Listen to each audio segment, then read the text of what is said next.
guys, and welcome back to my channel. So today we did a little Valentine's Day inspired makeup look, and I just thought that is such a cute look, just for if you do have a Valentine's.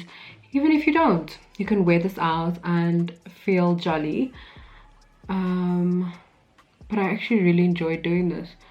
I actually got into my zone, so there's no talking in this video, but I really actually enjoyed doing this look. For once, I'm actually playing with color. Shout out to 2020. You know, I have to change, but yeah, I really enjoyed it. And you can obviously switch out this lip if you want, but other than that, I really enjoy this look. And if you're interested in seeing how this look is achieved, how you can achieve this look, that's the right English, how you can achieve this look, please don't forget to comment down below, subscribe, and to like this video, and let's get started.